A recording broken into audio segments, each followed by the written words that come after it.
Hindi mo ba ako na-miss ngayong araw? Kasi ako, miss na kita, Emil. Ikaw at ang babae mong halimaw! Pagdudusahin ko kayo bago ko kayo ihatid sa kamatayan! Tandaan mo yan! Magtigil ka nga! Bahala ka sa buhay mo! Hindi na kita nakikilala pa! Wag ka na rin pumunta sa karinderya namin. O magpakita man lang sa akin. Bago natin simulan ng kwento, please like and share the video. At huwag na din kalimutang mag-subscribe. Para sa mga mahilig sa kwentong aswang, subaybayan ang aming bagong channel, Aswang Diaries. Aswang Diaries. Pasukin ang mga nakakakilabot na mundo ng mga aswang. Aswang Diaries.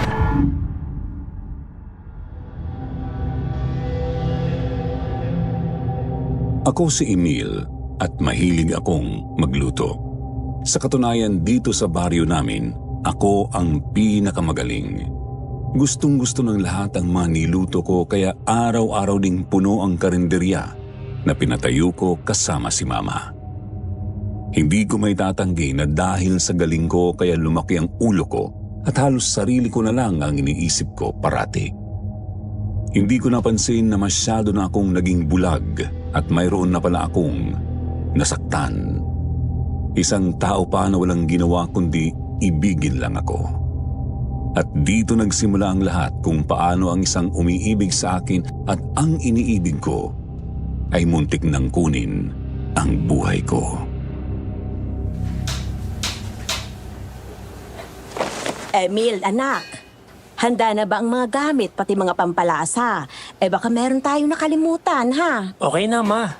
Medyo nakulangan lang tayo sa sibuyas. Bibili na lang ako mamaya. Ilagay ko na tong kawali sa labas.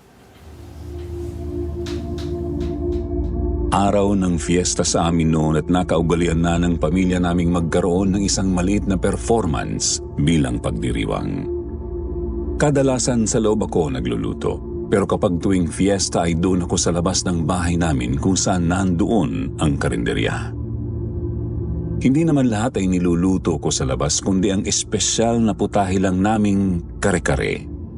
Taon-taon marami ang pumupunta para manood sa akin. Mayroon ding mga dayo dahil medyo kilala talaga ang pangalan ko dito sa lugar namin. Pagdating ko sa labas, nandoon na nga ang mga tao. Puno na ang lahat ng mga upuan habang ang iba naman ay nakatayo na lang. Nagsigawan silang lahat bilang pagbati sa akin at ako naman ay tumango bilang tugon sa kanila. Napunta ang atensyon ko sa kanan ng may babaeng lumapit sa akin. Nakasuot siya ng itim na damit pero dahil sa kulay na yon ay kumikinang ang kanyang balat na singputi ng sibuyas. Ang kanyang mahaba at medyo kulot na buhok ay tumatalon habang papalapit siya sa akin. Mayroon siyang matamis na ngiti sa mga labi at magsisinungaling ako kung sasabihin kong hindi ako nagagandahan sa kanya. Siya si Cecilia, isa sa mga kapitbahay namin. High school ako noon nung lumipat sila sa amin kaya masasabi kong mayroon na rin kaming napagsamahan ni Cecilia kahit papaano. Kumusta, Emil? Good mood ka yata ngayon. Palagi naman. Siyempre, excited na akong magluto. Manood kang mabuti, ha? Oo naman. Sa'yo lang naman ako nakatingin parati eh. Hindi ko kayang makita ang iba kapag nandyan ka. Ang hilig mo talagang bumanat ng bigla-bigla eh. No? Baka marinig ka ng iba at akalain pa nilang tayo eh. Hindi ka na magka-boyfriend sa lagay na yan. Okay lang din. Wala naman akong paki sa ibang tao eh. Maganda si Cecilia. Sa katunayan, maraming nagkagusto sa kanya at sinubukan siyang ligawan.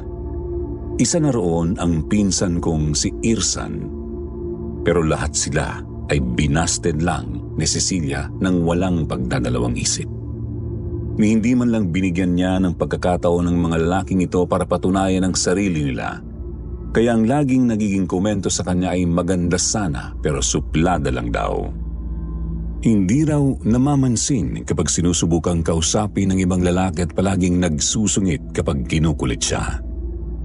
Siyempre, hindi ko yung dama dahil hindi naman ganoon si Cecilia sa akin. Ang sabi pa nga ni Irsan na baka ako raw talaga ang gusto ng babae. Gustuhin ko ang paniwalaan yun pero ano naman ang mapapala ko? Isang kaibigan lang ang tingin ko sa kanya at bukod pa roon palagi lang naman akong binibiro nito kaya imposibleng ako talaga ang gusto niya. Malay mo baka komportable lang talaga siya sa akin. Nang lumabas si Mama mula sa kusina at dinala ang speaker namin, hudyat na magsisimula na ang aking performance. Pinasadahan ko rin ang tingin ng mga tao. May pamilyar sa akin at hindi pero lahat sila ay may tingin ng nasasabik. Handa na akong magsimula roon nang lumapat ang mga mata ko sa isang babaeng doon ko lang nakita sa unang pagkakataon. Parang saglit na tumigil ang mundo ko nang magtama ang mga tingin namin. Isang simple at puting bestida lang ang suot niya pero parang isa siyang artista. Ang mga mata niya na parang nangungusap ay bumabagay sa kayumanggi niyang buhok. Namumula ang kanyang pisngi nang ngumiti sa akin kaya hindi ko rin mapigilang mapangiti. Lalo akong naging ganado sa performance ko kaya ginalingan ko talaga. Habang nagluluto ako, panay rin ang sulyap ko sa kanya. Nangangati na akong matapos ang performance ko para malapitan ko siya at makausap. Dumating nga ang oras na yon at nagdagsaan agad ang mga tao para makakain sa niluto ko. Pero ako, dumiretso kaagad ako sa babaeng nakaupo lang sa isa sa mga lamesa at naghihintay ng kanyang pagkakataon. Dinalhan ko siya ng platitong may laman ng niluto kong kare-kare. Hi! Dayo ka ba rito? Ngayon lang kasi kita nakita eh. Eto pala para sa'yo. Salamat Oo, taga-kabilang barangay ako. Sinamahan ko lang ang mga kaibigan ko kasi gusto ka raw nilang mapanood. Ganun ba? Kumusta naman ang panonood mo? Nag-enjoy ka ba? Oo, sobra. Ang galing mo pala talagang magluto, Emil. Kilala mo ako? Oo naman. Sinabi ng mga kaibigan ko ang pangalan mo. Kung gusto mo magpapakilala rin ako sa'yo, ako nga pala si Glinda. Nilahad niya ang kamay sa akin na kaagad ko rin namang tinanggap. Halos kagating ko na ang pang-ilalim kong labi upang pigilan ang sariling mapangiti. Grabe ang lambot ng kamay niya. Hindi naman yun ang unang beses na nakahawak ako ng kamay ng isang babae, pero iba ang pakiramdam ko sa kanya. Parang napawi lahat ng pagod ko sa pagluluto matapos kong maramdaman ang kanyang palad. Yun ang unang beses na kinabahan akong makipag-usap sa isang babae habang nasasabik din na makilala siya. Interesado ako sa kanya. Naputol ang pag-uusap namin nang lumapit sa amin si Cecilia. Emil, kanina ka pa tinatawag ng mama ko. Kailangan niya raw ng tulong. Ay, hala. Salamat Cecilia. Glinda, balikan na lang kita mamaya. Tumango naman si Glinda bilang tugon sa akin. Pinasadahan ko muna ng tingin si Cecilia bago umalis at napansin kong wala sa akin ang kanyang tingin, kundi nandoon kay Glinda. Hindi ko mabasa kung ano ang ipinapahiwatig ng tingin na yon dahil wala ang ngiti sa mga labi niya at titig na titig talaga siya sa babaeng dayo. Hindi ko na lang muna yon pinansin at itinuon ang atensyon kay Mama na abala sa pagsiserve sa mga tao. Buong araw naging busy ang araw ko. Hindi ko na rin nakausap ulit si Glinda dahil sa mga nagdagsaang mga customer. Wala na akong oras pa para makipag-usap sa kanya. Gabi na rin nung matapos kami at damang-dama ko ang sakit sa katawan ko. Ubus lahat ng niluto namin pero imbes na magpahinga ay kailangan pa naming magprepara para bukas. Kaya buong magdamag na naman akong mulat. Gusto ko naman ang ginagawa ko kaya kahit papaano ay kaya kong magpatuloy. 1 oras lang yata ang tulog ko nang magbukas na ang karinderya namin. Hindi na bago sa akin ang makakita ng madaming tao pero iba ang araw na yon dahil nakita ko ulit ang babaeng nakilala ko kahapon. Nandito ulit si Glinda sa karinderya namin. Matingkad ang kanyang mga ngiti na naglalakad papunta sa akin. Hi, bibili ako ng adobo. Okay lang ba? Napuyat ka yata kitang-kita sa mga mata mo eh. Oo eh. Umidlip lang akong saglit at trabaho na naman ulit. Wow, ang sipag Pero sana ingatan mo rin ang sarili mo, baka magkasakit ka pa niyan. Malakas naman ako. Kayang-kaya ko to. Nga pala. Busy ka ba ngayon? Kung okay lang sa'yo,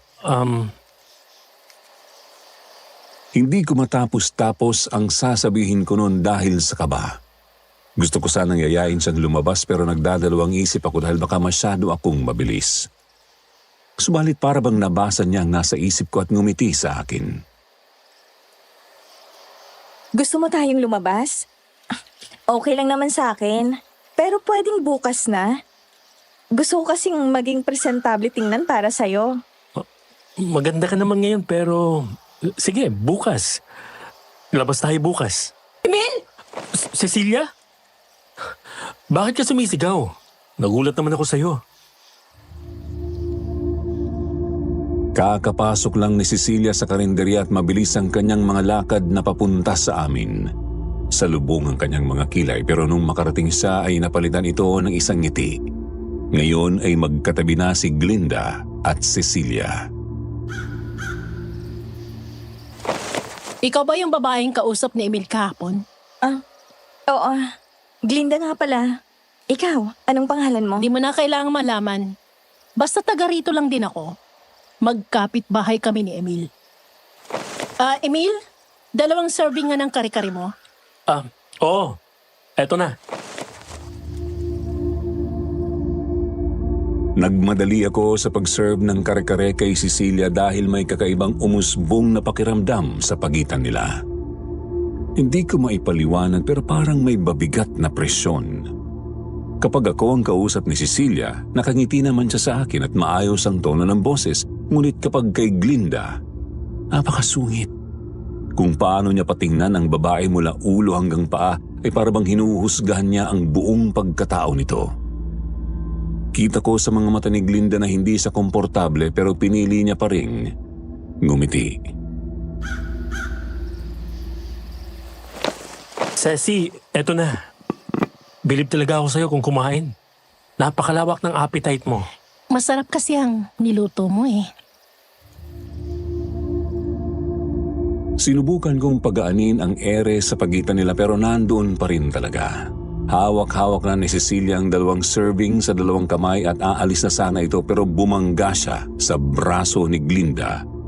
Natapon ang kare-kare kay Glinda at nagmukhang pinta ang sabaw nito sa kanyang damit. Umusog naman si Glinda para makadaan si Cecilia pero kitang-kita ko kung paano dumutdut si Cecilia kay Glinda para lang mabunggo niya ang babae. Ibig sabihin ay sinadya niya itong mangyari. Ano ba ang damit ko? Hala, sorry. Ba't kasi nandyan ka eh? Alam mo naman daanan yung tinatayuan mo. May galit ka ba sa akin? Kanina mo pa ako tinatarayan Ano naman kung meron? Bago ka kasi lumandi ka, Emil, isipin mo kung nasan ka. Wala ka sa teritoryo mo. Nagsalubong ang kilay ni Glinda at bago pa man siya makapagsalita, sinugod na siya ni Cecilia at hinila ang buhok niya. Hindi rin nagpatalo si Glinda at sinabunutan din ito. Nagkagulo ang mga tao sa paligid at sinubukan silang ilayo sa isa't isa. Ako naman ay nalito sa gagawin. Hawak-hawak ko pa ang sandok sa kamay ko. Malandi kang babae ko! Bumalik ka sa lungga mo! Wala akong nilalandi! Ilusyonada ka lang! Bibitiwan mo ako!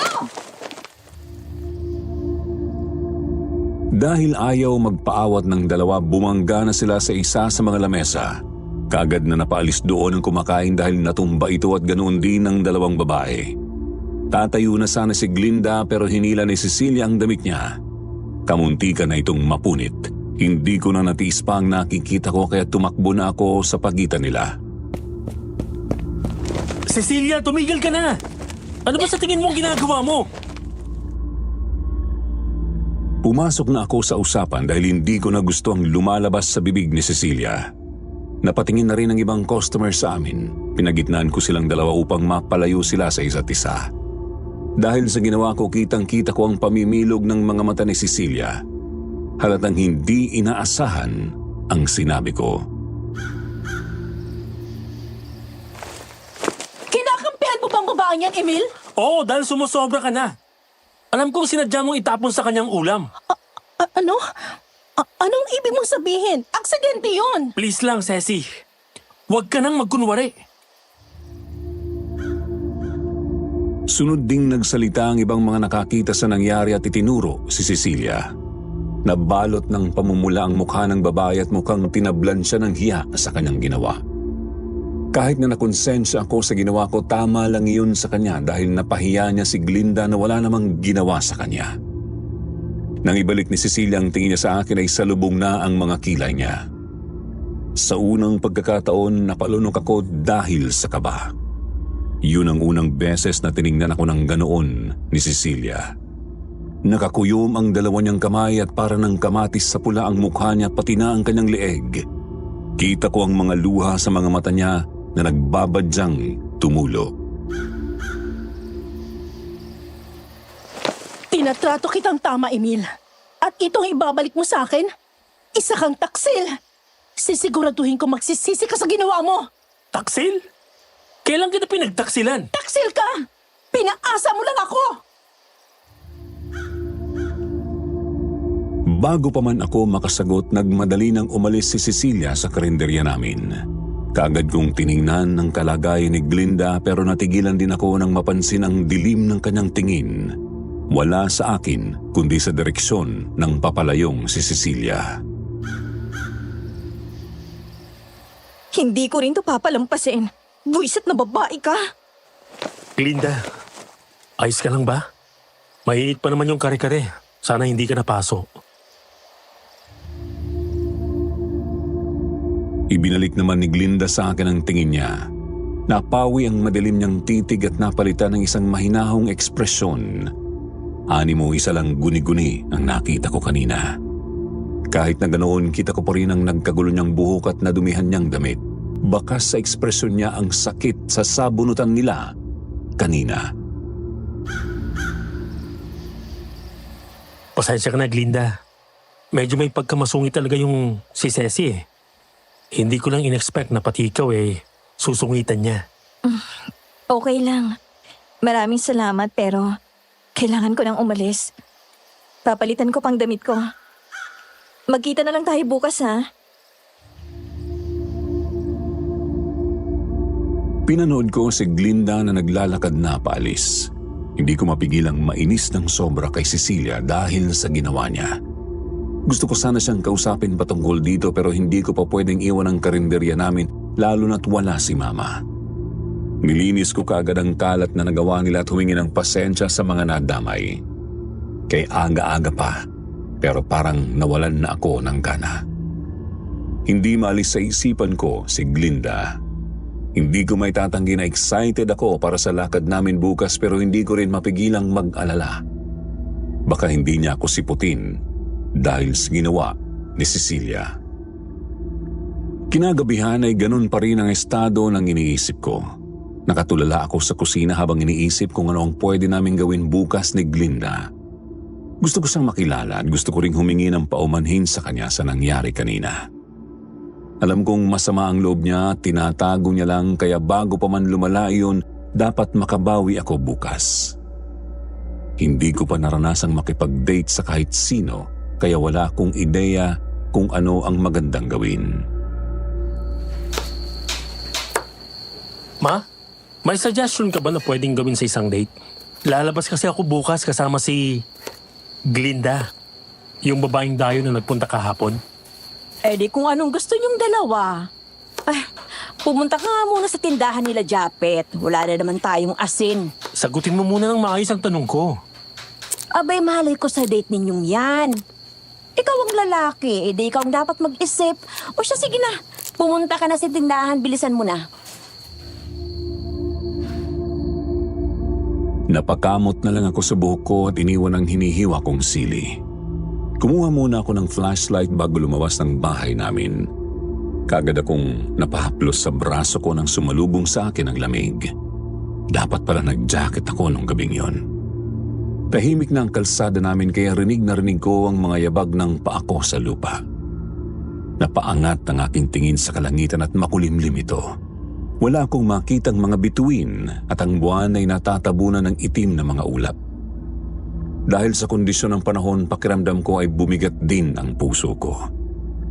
Hindi ko alam kung dahil ba iyon sa nangyari kanina o baka naman dahil wala pa akong naiisip para sa date namin bukas.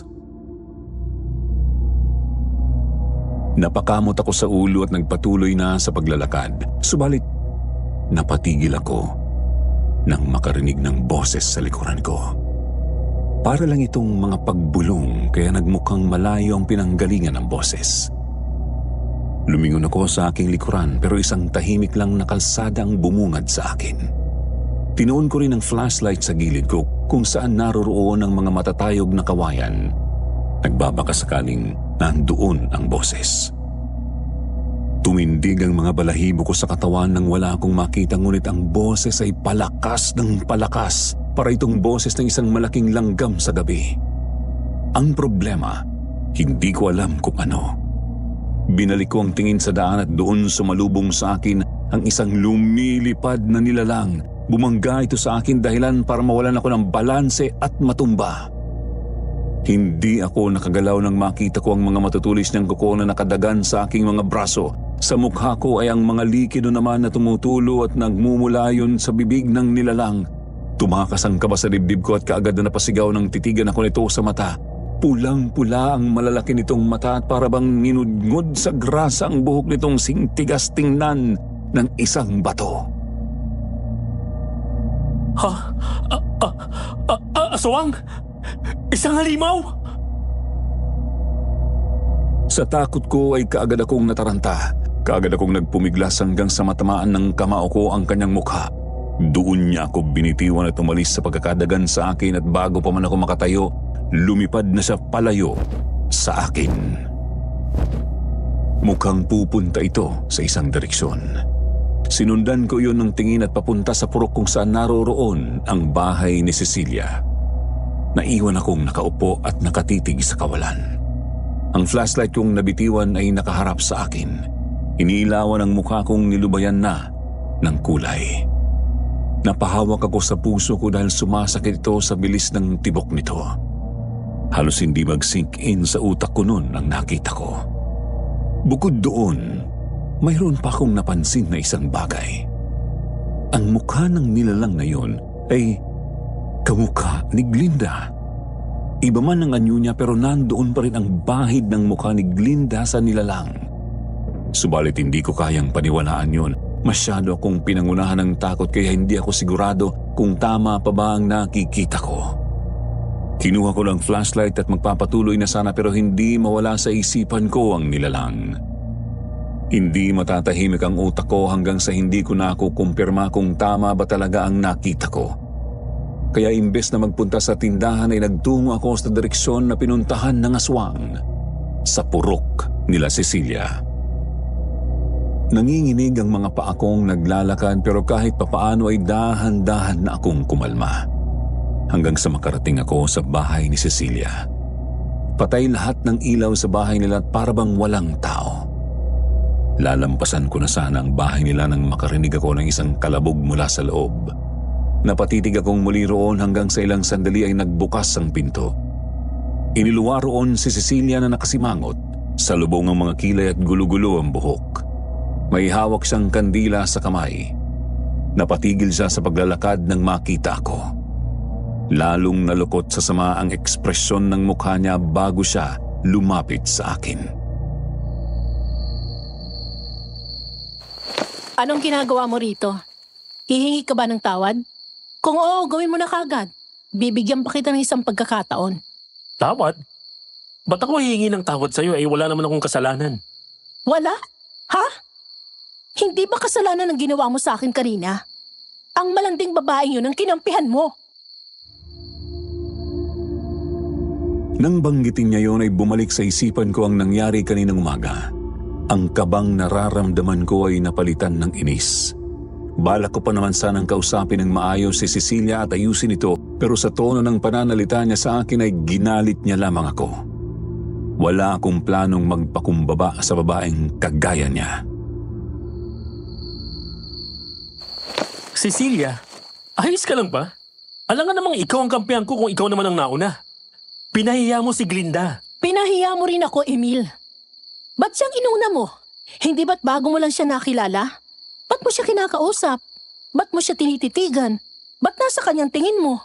Ano bang pakialam mo kung titingnan ko siya? Interesado ako sa kanya, Cecilia. Natigilan si Cecilia matapos ko yung bitiwan. Ang dala niyang kandila ay nalaglag sa lupa dahil sa pagkabigla. Humakbang siya patras sa akin habang nakatitig pa rin sa aking mga mata, pagkatapos ay bigla siyang umiling. Hindi. Hindi maaari. Anong ibig mong sabihin doon, Emil? Ibig bang sabihin nun? Nagsinungaling ka lang sa akin? Ha? Hindi kita maintindihan. Sinungaling ka! Sinungaling ka! Pinaglaruan mo lang ako! Pinaglaruan mo lang akong lalaki ka! Cecilia, ano bang nangyayari sa'yo? Nilapitan ko si Cecilia nang umpisahan niyang sabunutan ang sarili. Malalim ang kanyang paghinga at para bang ilang sandali ay iiyak na siya. Hinawakan ko ang mga palad niya para pigilan siya sa kanyang ginagawa, pero isang sampal ang natanggap ko mula sa kanya. Natigilan ako sa kanyang ginawa. Hayop ka, Emil. Pinaglaruan mo lang ako. Hindi na kita mapapatawad pa! Ewan ko sa'yo, nababaliw ka na. Siguro tama nga mga nanliligaw sa'yo na masyado kang suplada. Pero ang isa pang hindi nila nakita ay isa kang baliw. Hindi ko na napigilan ang bibig ko dulot ng inis ko sa kanya. Wala siyang karapatang saktan ako dahil wala naman akong atraso sa kanya at hindi ko maintindihan ang mga pinagsasasabi niya. Kailanman hindi ko siya nilinlang o pinaglaruan at trinato ko siya bilang isang tunay na kaibigan. Sa tuwing kinakausap niya ako, sumasagot ako ng maayos. Kapag may pabor siya sa akin, hindi ako humihindi at palagi ko rin siyang sinasamahan. Kapag gusto niyang mangialam sa mga pagluluto ko, hindi ko sa pinagbabawalan dahil ayokong magalit siya. Pero ano tong iginaganti niya sa akin? Nagkamali ako ng kinaibigan kita. Sana pala hindi na lang kita pinansin simula pa nung una. Ano? Pinagsisisihan mong nakilala mo ko? Ako, Emil?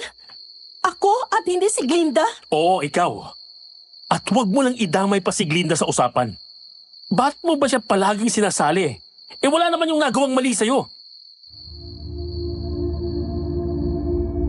Natahimik saglit si Cecilia sa sinabi ko, pero hindi nagtagal ay bigla siyang tumawa hanggang sa nauwi iyon sa isang halakak.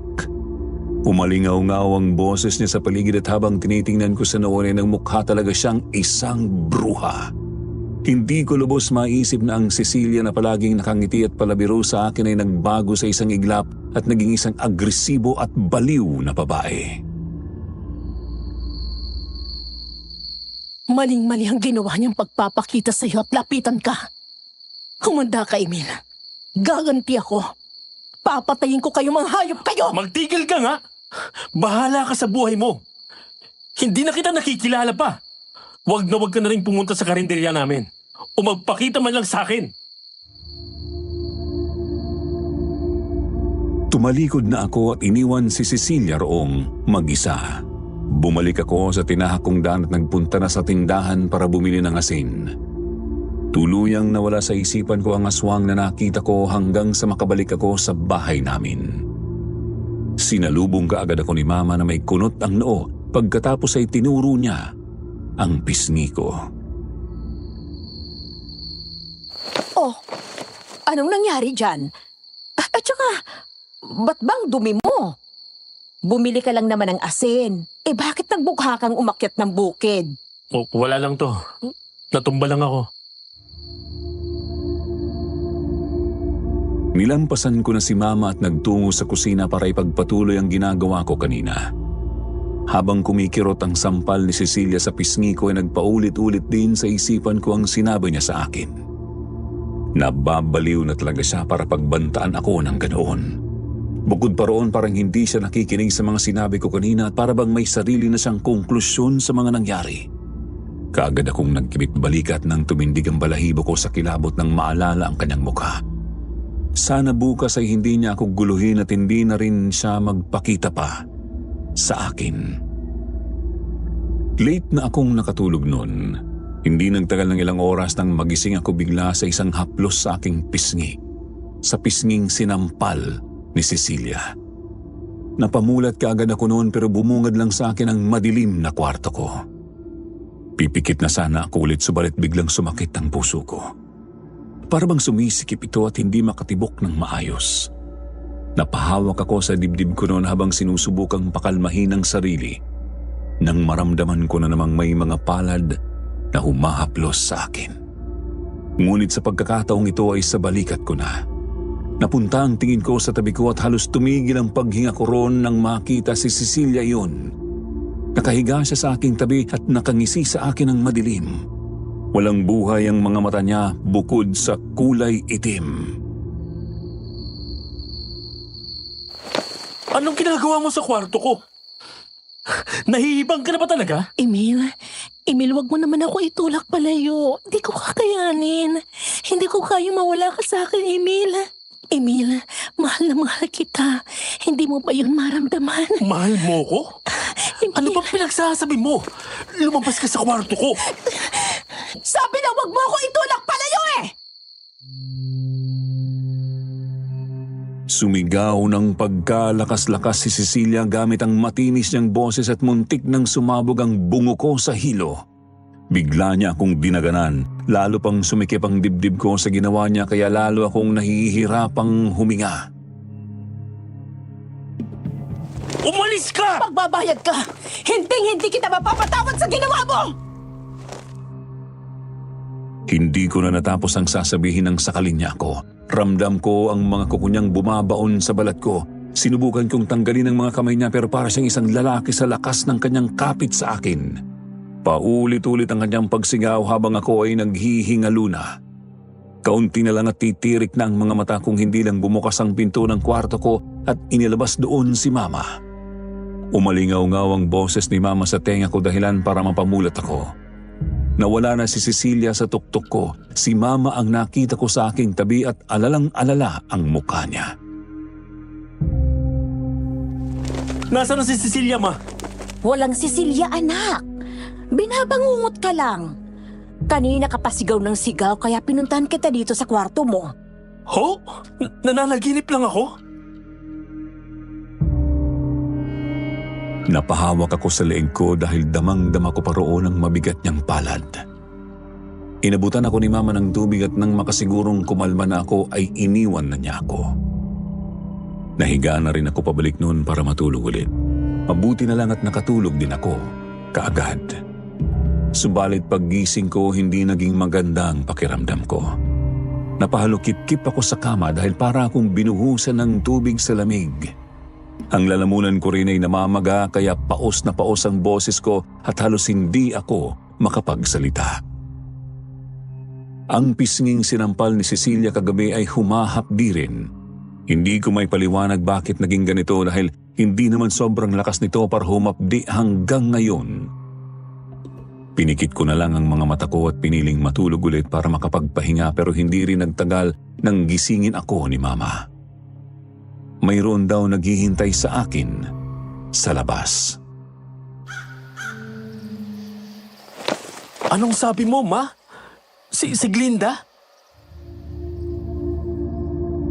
Natauhan ako bigla nang maalala kong may date nga pala kami ngayon. Nawala iyon sa isip ko dahil sa nangyari kagabi at sa sama ng pakiramdam ko. Bago pa ako makabangon sa kama ay pumasok na si Glinda sa kwarto ko na may pag-aalala sa kanyang mukha. Ang pula-pula ng mukha mo, Emil. Ayos ka lang ba? Hinipo niya ang noo ko dahilan para matigilan ako. May kakaibang init ng kanyang mga palad na nakapagbigay sa akin ng ginhawa. Subalit hindi rin yun nagtagal ng sunod kong maramdaman ang panghihina matapos niyang tanggalin ang kanyang kamay sa akin. Isang malungkot na ngiti ang binigay niya sa akin kaya napatitig ako sa kanyang labi. Pansin ko roon na may sugat siya. Anong nangyari sa labi mo, Glinda? Dahil ba yan sa away niyo kahapon ni Cecilia? Oo, dahil to sa away namin kahapon. Pasensya na talaga, Glinda. Hindi ko rin talaga alam kung bakit naging ganun na lang ang trato niya sa'yo. Okay lang. Huwag mo akong alalahanin. Unahin mo muna yung sarili mo. Kaya mo bang pumunta sa date natin ngayon? Okay lang din naman kung hindi matutuloy. Mas mahalaga ang kalusugan mo. Hindi. Kaya ko. Bigyan mo lang ako ng ilang minuto para maganda. Ayokong palampasin ang araw na ito na hindi kami makapag-date ni Glinda. Saka ayoko ring masayang ang effort niya na pumunta pa talaga rito para tingnan ang kalagayan ko. Siguro ay kanina pa siya sa akin naghihintay kaya hindi na napigilang dalawin ako. Nang makalabas si Glinda sa kwarto, bumangon na rin ako kahit na nasusuka, pinilit ko pa rin ang sariling magbihis. Kahit na parang binugbog sa sakit ang katawan ko sa tuwing gagalaw ako ay tiniis ko yun para sa aming date.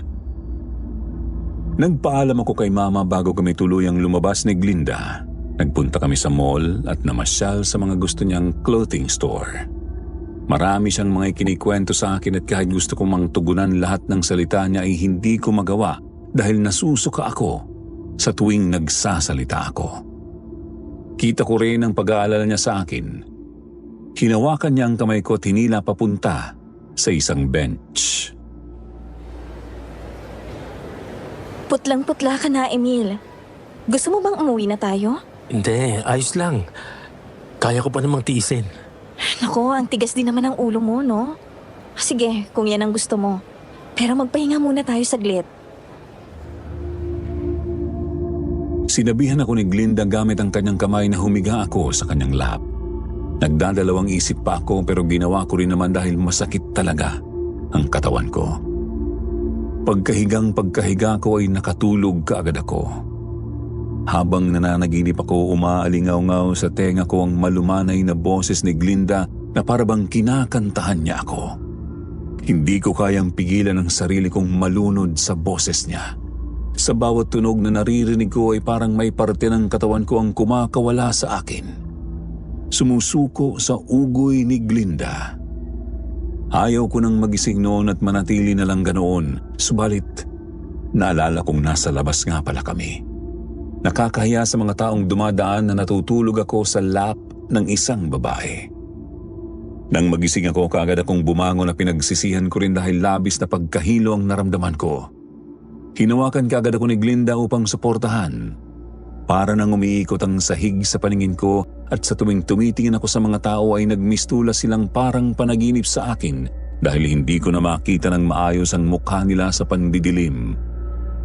Imbes na bumuti ang pakiramdam ko ay parang lumala lang ito. Pasensya na, Glinda, pero parang hindi ko na yata kayang tiisin.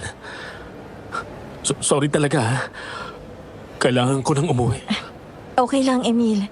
Naiintindihan ko naman. Samahan na kita sa inyo. Hindi ako binitiwan ni Glinda at tinulungan ako sa pagtayo. Lalabas na sana kami sa mall nang mahagip sa paningin ko ang isang figurang pamilyar na pamilyar sa akin. Nandoon siya sa isang stall at nakasilip sa amin. Kahit hindi ko maaninag ang mukha niya kung paano siya tumayo at ang itim niyang kasuotan, alam ko kaagad kung sino siya. Nandito si Cecilia at mukhang minamatyagan kami. Bumalik sa isipan ko ang panaginip ko kagabi. Nagpaulit-ulit ang mga salitang binitawan niya dahilan para mag-udyok sa aking kausapin siya. Glinda, pasensya na. Pero pakihintay ako saglit dito. May kakausapin lang ako. Iniwan ko muna si Glinda at kahit nahirap akong maglakad dahil sa kondisyon ko ay pinuntahan ko pa rin si Cecilia. Ang akala ko ay tatakbo sa akin palayo ang babae pero hinarap niya ako. Nang makalapit doon ko lang nakita ang kanyang ekspresyon. Umaangat ang isang dulo ng labi niya na animo natutuwa sa kondisyon ko pero salungat naman ang ekspresyon ng kanyang mga mata dahil puno ito ng pag-aalala. Ano, Emil? Nagsisisi ka na ba sa ginawa mo sa akin? Nagsisisi ka na ba ang babaeng yun ang pinili mo kaysa sa akin? Ayan ka na naman eh.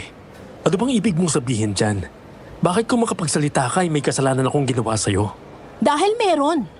Pinaglaruan mong damdamin ko, Emil. Wala akong ginawa kundi mahalin ka. Pero anong ginanti mo sa akin? Pinili mo ang babaeng yon. Mahal mo ako? Muling bumalik sa isipan ko ang napanaginipan ko kagabi at ang mga salitang binitiwan niya kung paano niya ako minahal. Ngayong narinig ko mismo ito kay Cecilia ay nangangahulugang mahal nga ako ng babae. Bigla siyang lumapit sa akin at hinawakan ang mga kamay ko. Akala ko ba nagmamahalan tayo, Emil? Hindi ba ako ang gusto mo? Kaya ka sumasama sa akin at kinakausap ako palagi dahil mahal mo ako, hindi ba? Nagmamahalan tayo, di ba? Sandali, Ceci. Nagkakamali ka. Isang kaibigan lang ang tingin ko sa'yo noon pa man. Hindi ko sinasadyang magkamali ka sa pinapahiwatig ko. Hindi mo ako mahal. Hindi. Pasensya na pero kaibigan lang talagang tingin ko sa'yo. Sorry kung sa tingin mo ay iba ang pakikitungo ko sa'yo. Hindi ko yung sinasadya. Natahimik si Cecilia at binitiwan ang pagkakahawak sa kamay ko. Napayuko siya na kaagad ding sinundan ng mga paghikbi. Nagsibagsakan doon ang mga luha niya bago ako tinitigan at dinuro. Punong-puno ng pagkamuhi ang kanyang mga mata. Huli ka na, Emil. Hindi na kita mapapatawad pa. Sinayang mo lang ang pagmamahal ko. Sinabi ko nang hindi ko yung sinasadya. Manahimik ka! Ikaw at ang babae mong halimaw! Pagdudusahin ko kayo bago ko kayo ihatid sa kamatayan. Tandaan mo yan! Tumakbo na paalis si Cecilia at naiwan akong nag-iisip sa kanyang mga sinabi. Bakit pa palagi na lang nauuwi sa pagbabanta ang pag-uusap namin? Ako na nga itong humingi ng tawad dahil hindi ko naman talaga alam na mahal niya ako eh. Kung nagsabi sana siya ng maaga sa akin, edi naagapan ko pa ito. Napabuntong hininga na lang ako at bumalik kay Glinda na naghihintay sa akin. Ayos ka lang? Mukhang umiiyak yata si Cecilia. Oo. Mukhang alam ko na rin kung bakit kanya inaway. Dahil yata sa akin kaya ganun. Mahal niya raw ako at mukhang nagselos yata siya. Kasi sa'yo ko interesado. Kaya naman palang sama niya makatingin sa akin. Pero, sigurado ka bang hindi mo rin siya gusto? Siyempre naman. Hindi naman ako sasama sa'yo ngayon kung siya ang gusto ko. Napangiti naman si Glinda sa aking sinabi. Sumingkit ang mga mata niya dahil sa mga ngiti niyang yun, pero ang ikinalilito ko lang ay ang kakaibang pakiramdam ko sa tiyan. Hindi ko alam kung kinikilig ba ako pero tumindig ang mga balahibo ko sa katawan. Bigla na lang bumalik sa akin ang aswang na nakita ko kagabi at maalala ang mukha ni Glinda sa nilalang na yun. Ayos ka lang ba, Emil? Lumalayo ka yata sa akin. Hindi. Medyo nahihilo lang ako. Humakbang papalapit sa akin si Glinda at hinawakan ang magkabila kong pisngi. Kagaya ng naramdaman ko kanina sa bahay ay nakaramdam ako ng panandaliang ginhawa. At hindi yun nagtatagal dahil doble naman ang sama nito sa katawan ko pagkatapos. Kaagad kong tinanggal ang pagkakahawak niya sa akin. Iniwas ko ang tingin sa kanya bago hinimas-himas ang pisnging hinawakan niya. Umuwi na tayo, Glinda. Pasensya na. Babawi na lang ako sa susunod. Okay lang. Ihatid na kita sa inyo. Hindi, ayos lang. Kaya ko na mag-isa. Hindi ko na hinintay pang makasagot si Glinda at lumabas na ako ng mall. Ayaw ko man siyang iwan doon pero kakaiba kasi ang kutob ko noon. Walang tigil din sa pagtaas ang mga balahibo ko sa katawan at hindi ko na kayang baliwalain pa yun. Hindi ko nilingon kahit isang beses si Glinda kung sumunod ba siya sa akin hanggang sa makarating na ako sa amin. Naglalakad na ako papasok sa bahay nang mapatigil ako dahil sa Ginoong humawak sa braso ko. Kumakain siya sa karinderya namin. Siya si Tanex. Nasa 40s na ang edad niya pero parang kaibigan lang ang turing namin sa isa't isa. Siya kasi ang palagi ko nang kasama dati pa at unang taong tinrato akong parang tropa.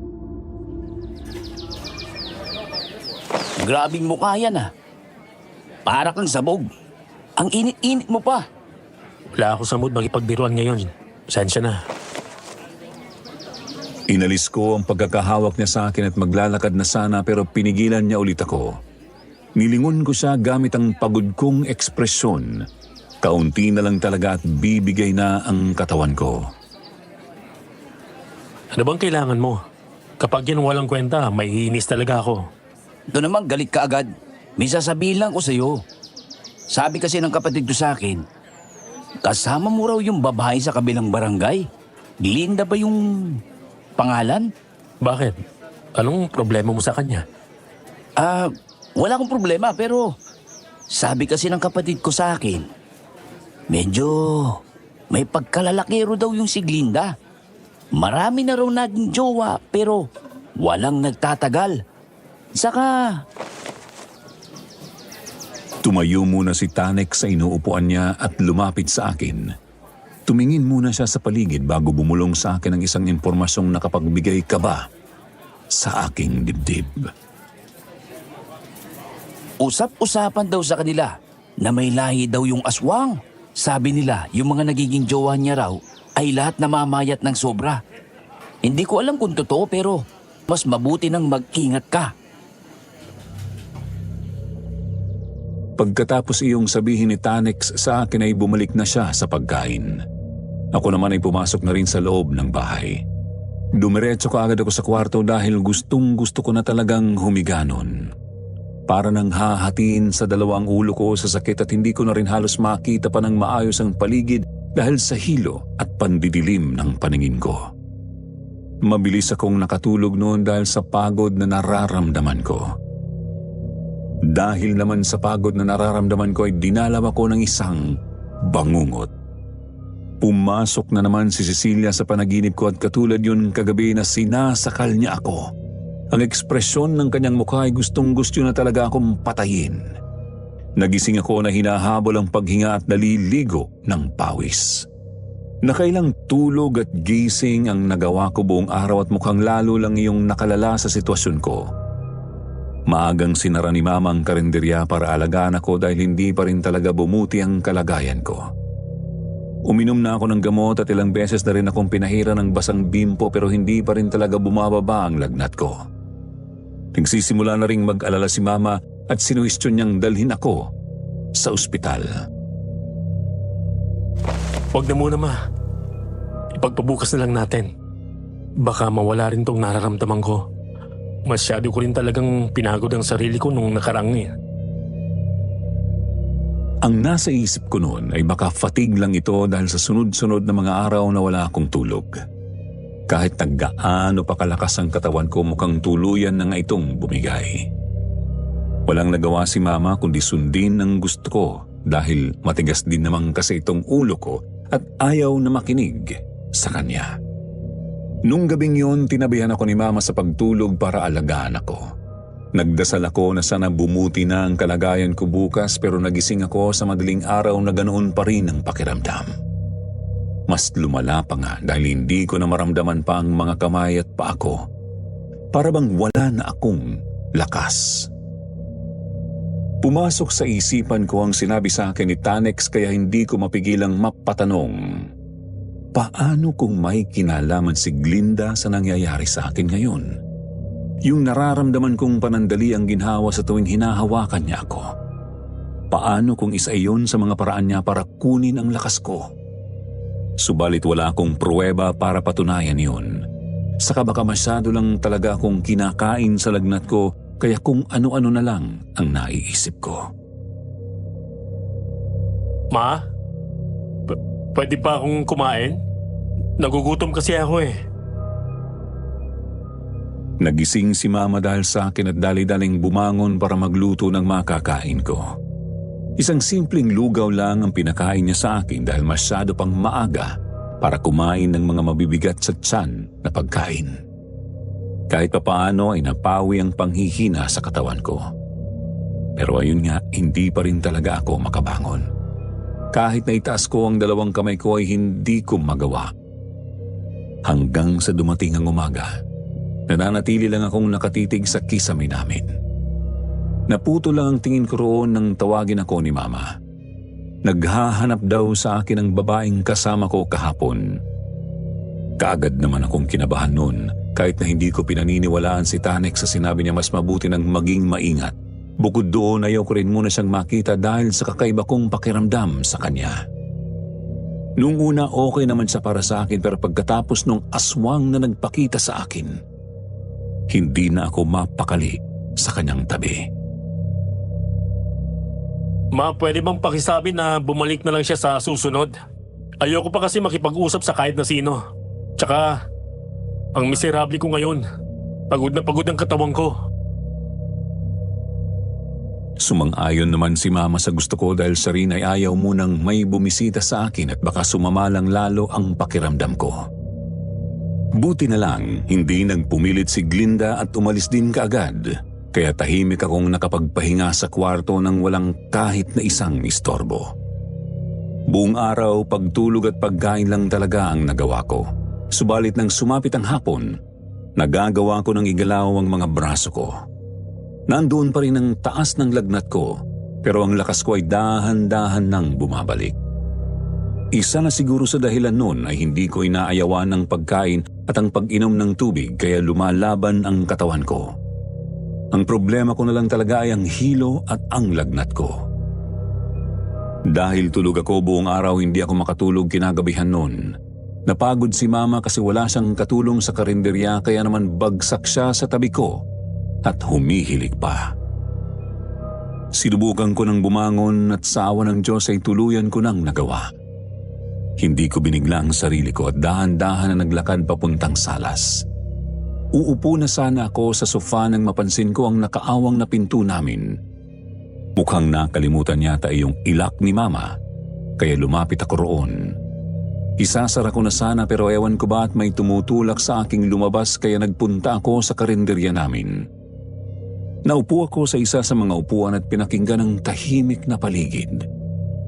Bukod sa mga tunog ng insekto, sobrang payapa ng kapaligiran. 2 araw pa lang, pero miss ko na kaagad ng magluto. Gusto ko nang gumaling para makapagluto na ulit ako. Papasok na sana ako sa loob nang mapansin ng mga mata ko ang isang babaeng nakatayo sa bakuran namin. Kamuntikan na akong mapatalon sa gulat dahil nakatayo lang siya roon at hindi gumagalaw. Suot-suot ang kanyang puting bestida na kagaya ng sinuot niya sa araw na una ko siyang nakita. Kumabog ng mabilis ang puso ko subalit hindi ko mapunto kung yun ba ay takot o pagkasabik sa babae. Glinda? Anong ginagawa mo rito? Gabi na. Emil, pasensya na. Pero gusto lang kitang makita. Nag-aalala kasi ako sa iyo eh. Alam ko namang malumanay na talaga ang boses niya pero sa pagkakataong ito ay parang mas lalo pang naging malambot na nakapagbibigay hina sa mga tuhod ko. Para din itong hinahaplos ang puso ko at binubulungan ako na ligtas ako sa piling niya. Humakbang palapit sa akin ang babae at gustuhin ko mang gumalaw pero napako ako sa kinauupuan ko. Hindi ko maalis ang tingin ko sa kanya kahit na gusto kong magsalita noon at sabihan siyang huwag lumapit ay hindi sumusunod ng katawan ko. Hindi mo ba ako na-miss ngayong araw? Kasi ako, miss na kita, Emil. Napalunok ako dahil sa tamis ng kanyang boses.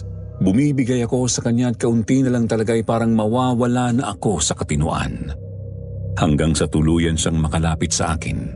para pa rin akong estatwa na nakatitig sa kanya. Itinaas niya ang isang kamay at hinaplos yun sa aking pisngi. Napapikit ako sa sarap ng maramdaman ng napakalambot niyang kamay. Hindi ko may paliwanag pero para bang gutom na gutom ako sa kanya.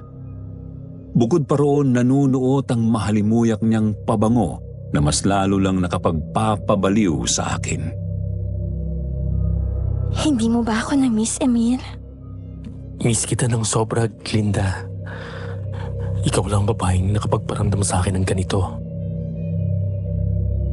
Hinawakan ko ang kanyang palad at hinalikan ito. Hindi ko na kayang pigilan pa ang sarili ko at kahit na nararamdaman ko na naman ang panghihina ko, pakiramdam ko ay wala lang ito sa akin dahil sa babaeng nasa harapan ko. Siya lang ang laman ng isipan ko at para bang nakalimutan ko na ang ibang tao at kung nasaan ako ngayon. Kahit na yung sinabi sa akin ni Tanex ay itinapon na ng memorya ko. Para bang importante na lang sa akin ngayon ay walang iba kundi si Glinda. Biglang yumuko si Glinda upang magkalapit ang mukha namin. Nagtagpi na ang tuktok ng aming mga ilong kaya damang-dama ko na rin ang kanyang paghinga. Ipinikit ko ang mga mata ko at handa na sana siyang halikan nang bigla ko na lang narinig ang matinis na sigaw ng aking ina. Isanari mo! Aswang! Hayop ka! Lumayo ka sa anak ko! May dalang asin at bawang si Mama at sinaboy iyon kay Glinda. Napasigaw si Glinda na animo na mimilipid siya sa sakit nang tumama ang mga iyon sa balat niya. Napalayo siya sa akin at dahil doon parang nagising din ako.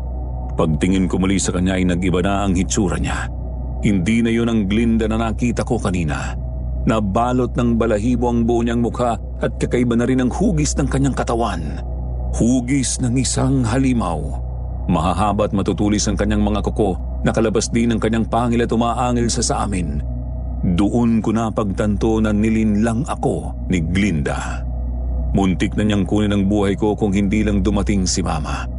Walang tigil sa pagtapon si Mama sa bawang at asin na dala hanggang sa nagmamadaling umalis ang aswang dahil sa ginawa niya. Naalarma na rin kasi ang mga kapitbahay namin dahil sa nagagawang ingay namin kaya wala na siyang ibang paraan kundi ang tumakas. Kaagad na lumapit si Mama sa akin upang tingnan ang kalagayan ko. Okay lang ako, Ma. Yung nakita natin. Totoo ba yung nakita natin? Tumango si Mama habang puno ng pag-aalala ang kanyang mga mata. Lumapit ang ibang mga kapitbahay namin upang tingnan ang nangyayari sa amin. Kaagad naman na sinabi ni Mama na may sumugod na aswang dito sa amin at kamuntikan na akong maging biktima. Kung hindi raw niya napansin na nawala na ako sa kanyang tabi baka tuluyan ko na raw nilisan ang mundo. Mukhang hindi yata namukaan ni Mama si Glinda sa aswang dahil wala siyang binanggit na pangalan nito kaya ako lang sa amin noon ang nakakaalam na ang aswang na yun ay walang iba kundi ang babaeng dayo at kadate ko kahapon. Pumasok na kami sa bahay namin nang kumalma na ang lahat at nagsipagbalikan na sa mga bahay nila ang mga naabala naming kapitbahay. Si Mama naman ay naghanda ulit ng bawang at asin in case na balikan kami ng aswang. Hindi ako makatulog ng maayos ng gabing yon dahil hindi na matanggal sa isipan ko na ang nakasama ko pala talaga ay isang aswang. Tamang-tama ang sinabi sa akin ni Tanex. Ang babaeng nakakuha sa atensyon ko ay nilinlang lang ako at plano akong maging isa sa mga biktima niya. Nung gabing yon, lumala ang lagnat ko. Kahit 2 kumot na ang nakapulupot sa akin, pakiramdam ko ay ginaw na ginaw pa rin ako. Hindi ko na mapigilang lumuha dahil sa samut-saring nararamdaman. Hindi ko alam kung uunahin ko bang isipin ang nalaman ko o ang lagnat ko. Nangungulit na sa akin si Mama na dalhin na ako sa ospital pero umaayaw pa rin ako. Ayokong pumunta sa ospital kasi pakiramdam ko ay lalala lang ang kondisyon ko roon. Magiging okay rin ako, Ma. Baka dala lang to ng takot kanina. Alam kong hindi na natutuwa si Mama sa akin at nagtitimpi na lang ito pero pinagbigyan niya pa rin ako. Kung ayaw ko raw talagang magpa-ospital, magpatingin na lang daw kami sa isang albularyo. Masama rin kasi ang kutob ni Mama roon na baka may kinalaman ng aswang sa nangyayari sa akin. Hindi kasi ako sakitin eh. Kapag nagkakasakit man ako ay nawawala rin kaagad pagkatapos ng isang araw at hindi umaabot sa ganito kataas ang lagnat ko. Kahit ilang puyat pa ang gawin ko, nagiging okay pa rin ang katawan ko.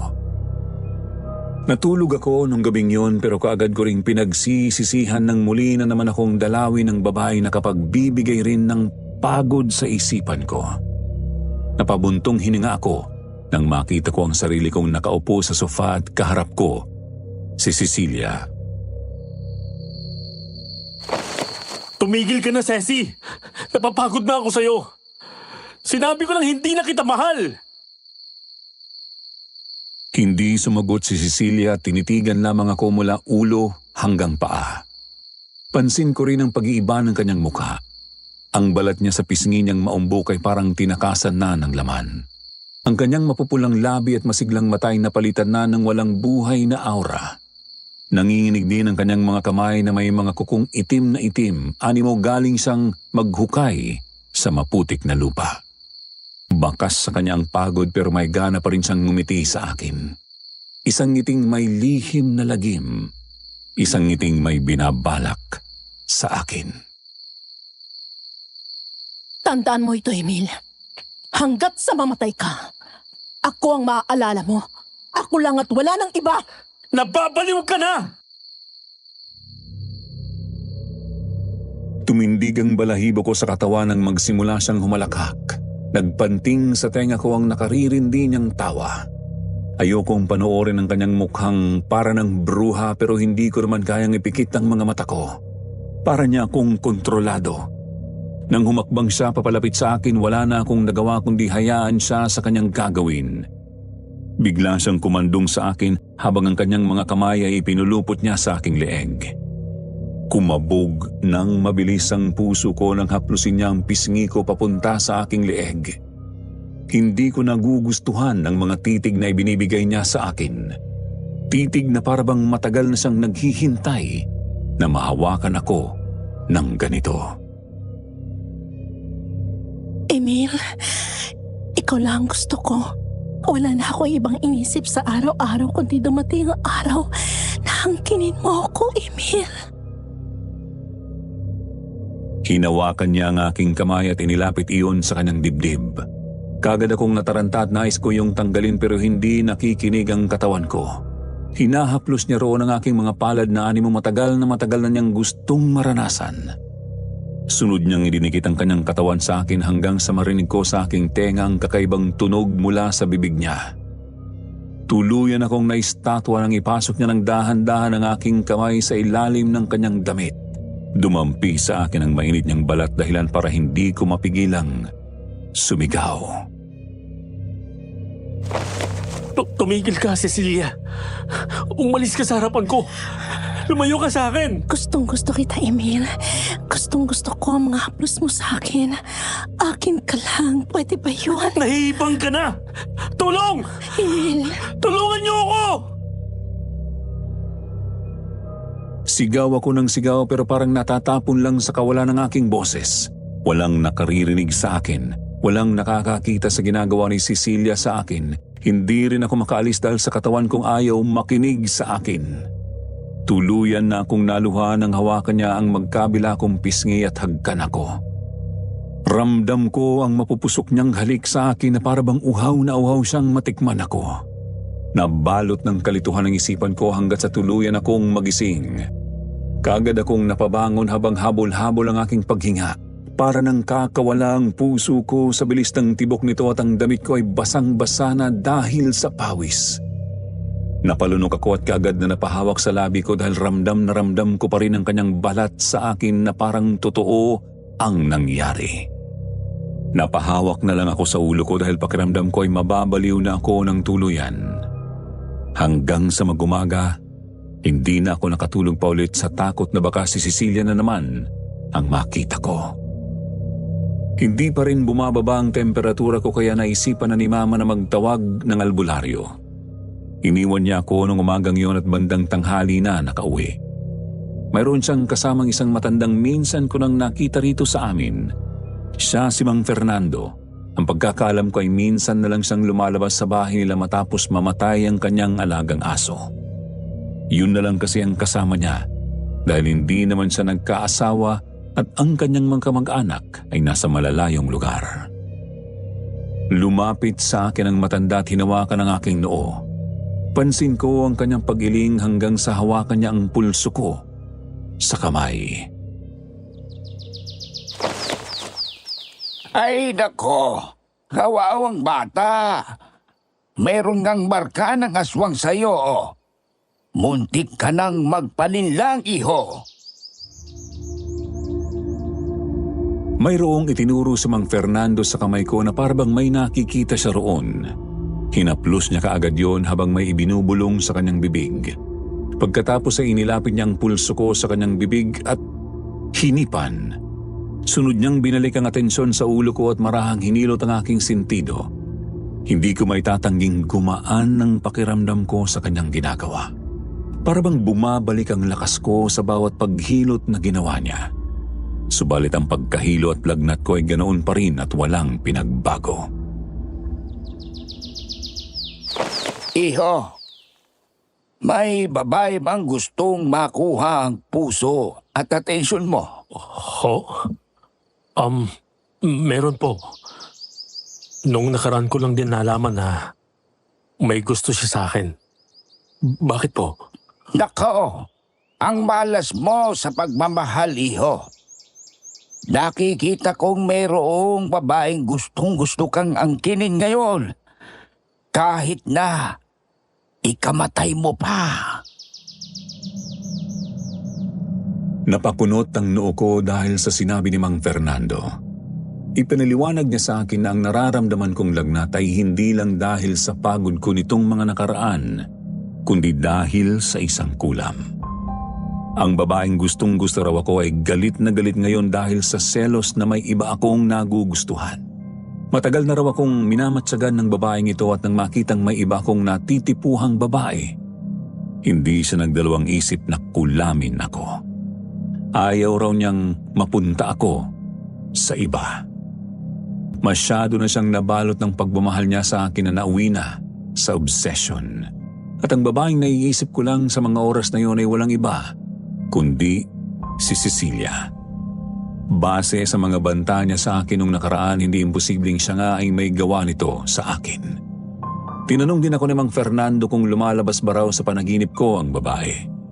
Ibig sabihin daw noon, labis na pagnanasa na raw ang nararamdaman nito sa akin. Ano raw ba ang nagawa ko sa babaeng yun at kung bakit naging baliw na baliw siya sa akin? Wala naman akong ginawa sa kanya bukod sa pagiging mabait sa kanya. Ang akala ko kasi ay normal na interaksyon lang yun, pero iba na pala ang naging dating nito sa kanya.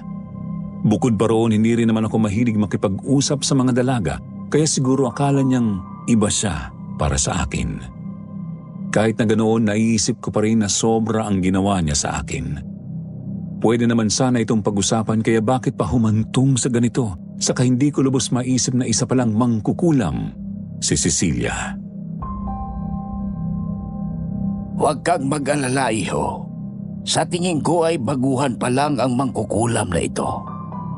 Masyado pang mahina ang kakayahan niya, kaya kayang-kaya kitang gamutin. Yun daw ang rason kung bakit hanggang ngayon ay buhay pa raw ako.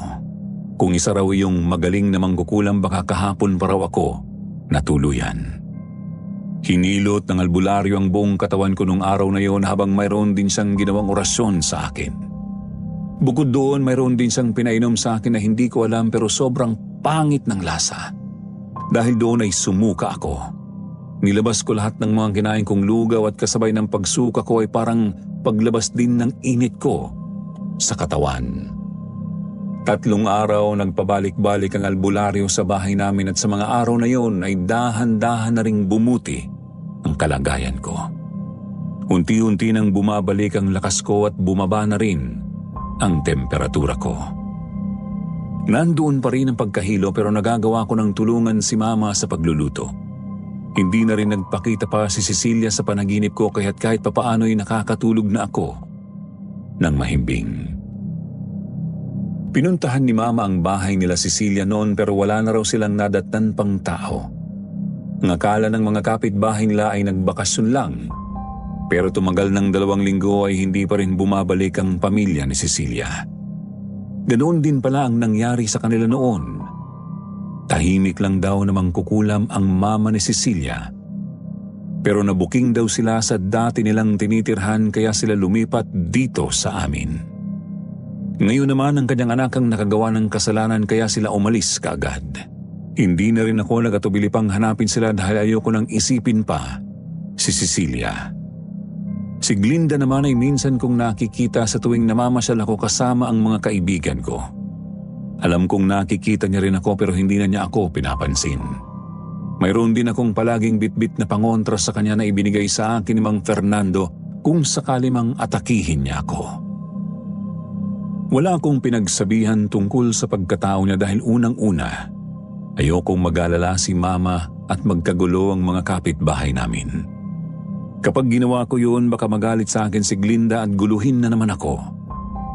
Gusto ko lang ng tahimik na buhay kung saan nakakapagluto ako sa karinderya namin kaya hindi ko na pinalaki pa ang problema.